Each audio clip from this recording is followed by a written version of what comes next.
baritone singing voice, and one night he brought tears to our eyes with "O Holy Night," the Lord's Prayer, and several hymns. And then to lighten things up a bit, he sang the Toreador song in Spanish or Italian or whatever it was originally written in, and finally, Deep River. Triage doctors sorted out the WIAs into three main groups. Those with relatively minor wounds who needed only local anesthesia, those with serious wounds who needed immediate surgery under general anesthesia, and those who would need general anesthesia but could wait a while.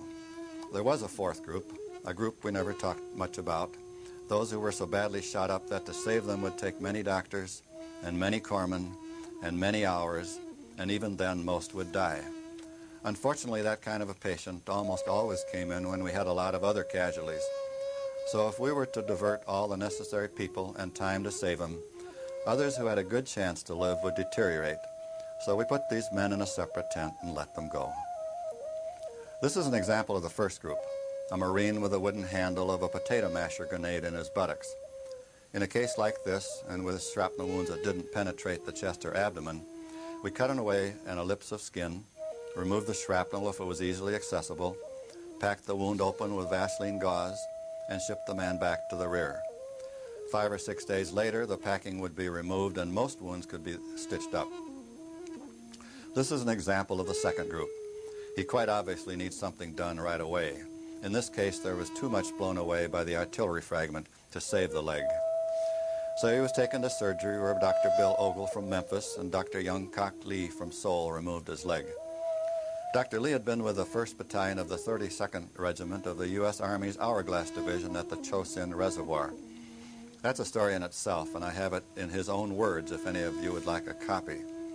I know some of you were there too and fought your way out of the Chinese trap. It was then that the famous words were spoken, "Retreat hell, we're advancing to the rear." Dr. Lee became one of the preeminent transplant surgeons in Seoul. I visited him in 1982 and received a huge welcome. I had on my staff a young surgeon by the name of Lieutenant Senior Grade Frank Spencer, seen here with Dr. Frank Roach and Commander Ayers, CO of the 1st Medical Battalion.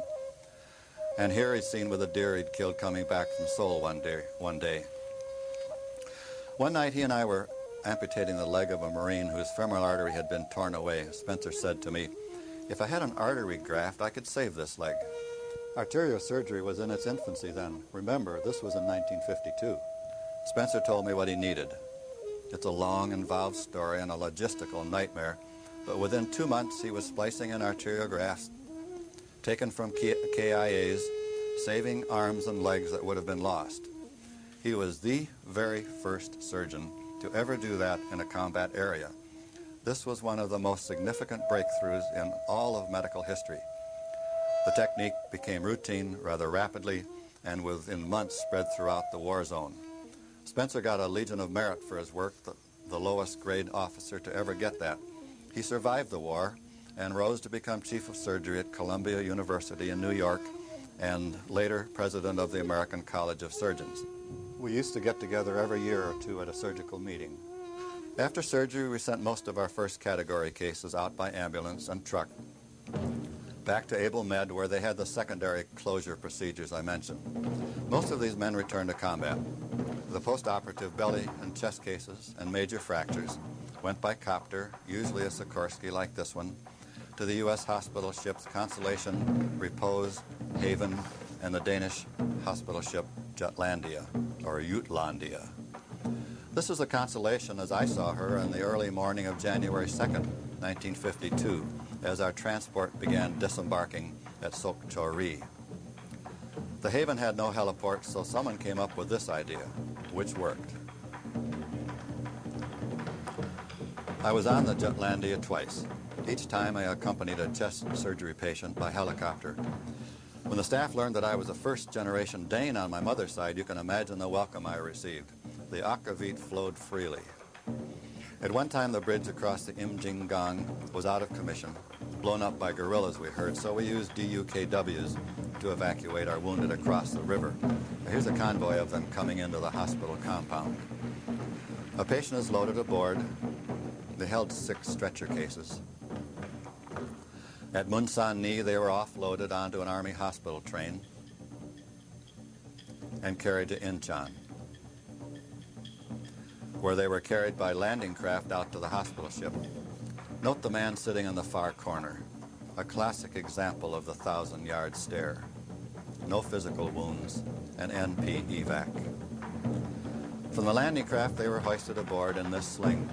This whole evacuation procedure was a grand example of cooperation between the frontline Marines and Navy platoon corpsmen, Navy field hospital personnel, Navy duckmen, Army medics on the train, Navy small craft operators at Incheon, and hospital ship staff in the harbor. After 11 months in Korea, and fortunately not knowing that I still had 5 more to go, I went on R&R. I saw Seoul again. The first time was when our convoy passed through rapidly en route from east to west coast. Half the city lay in ruins. The war had come through 4 times, remember, and half the population of 1 million had vanished, back to their home villages, or into the Korean Army or Marines, or had been killed, or were in refugee camps that dotted the hillsides all over South Korea. But the capital was intact, and some residential areas were untouched. I spent a pleasant week in Japan, most of it with my good friend Bill Morrow, a doctor in the Air Force at Tachikawa. The war began to wind down in March. The men in the front line sat in the sun on their bunkers. What they fought, as we'd done too, of course, at times, was boredom. Azaleas blossomed on the fallow hillsides, and forsythia turned the stream beds yellow gold. It had been a long war, 3 years compared to the 3.5 years of World War II. And those of us who were there will agree with Victor Hicken, who in The American Fighting Man called Korea, quote, the greatest of all trials for the American fighting man. They fought under military and political restraint, and they gave battle under some of the most miserable climatic conditions ever faced by American warriors, end quote. Army historian S.L.A. Marshall said, the men of the 8th Army are the hardest-hitting, most workmanlike soldiers I have yet seen in our uniforms in the course of 3 wars, end quote. To that I add that I was proud to be associated and accepted by men like this, the combat Marine, who has only one real friend, his rifle, one thought, kill first or be killed, one philosophy, keep your head down, one wish, tomorrow. So this was Korea, the land of the morning calm and the land of animosity. The antagonistic exponents of freedom and absolutism, call that communism, have thus met at last. So finally, why were you and I there?